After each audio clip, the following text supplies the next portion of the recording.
Vishal, we were discussing about like win rate and RR. So Kiru was explaining us. So please, Kiru. Yeah, so say consider we have three different systems: System A, System B, and System C. System A is the one which is having a 90% winning accuracy. So when you tell to the users or any other people that I have a 90% winning accuracy system, most of them will go for it. Yeah, definitely I need that. See, this 90% winning accuracy system, for an example, consider shorting in OTM options on an expiry probably at 3 o'clock. So most of the OTM options going to expire worthless.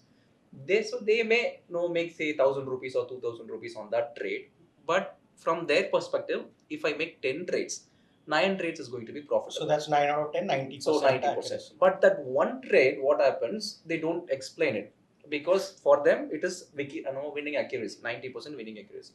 But in that one trade, whatever the profits that you made could have wiped out. That is like shorting a 5 rupees option. Most of the time going to go to zero. But at sometimes it can go to 50 rupees. So that is going to after 100 trades, if you expect if someone has a 90% accuracy and a situation like this, he's or she's broken even at best. That is not even broken. Not even because that is going to be a negative expectancy. Like this Nifty expiry, only 1 rupee put option went to 100 rupees right. After 3.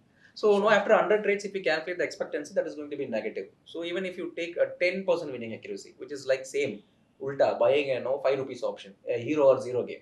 So on the most of the time it is going to be zero, but at times it can give you 50 rupees. But over the long run, this 90% or 10% accuracy or 50% accuracy, it is not how much the winning accuracy that matters. All that matters is how much you are making when you are right versus how much you are losing when you are wrong.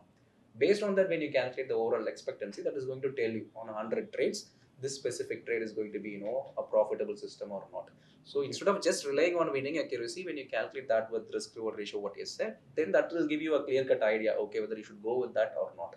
But most of them just look on the winning accuracy alone. Okay. I have a point of view on that. Like, when you start out as a trader, usually you would want to start out with a high winning accuracy system. But obviously, what he mentioned, like that one trade or a two trade, which are like devastated or what you call as hunter algos nowadays, okay? Just stop it before they become like a very major disaster and have a positive expectancy of a system in terms of at the end of the 10 trades, even if it is one trade, bad trade, but you cut them at somewhere 2x, 3x, 4x, right. You still end up making money. For a new trader, that is the most important thing to be right now.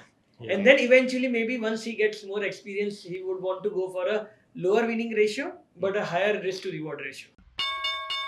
Investments in the securities market are subject to market risk. Read all the related documents carefully before investing.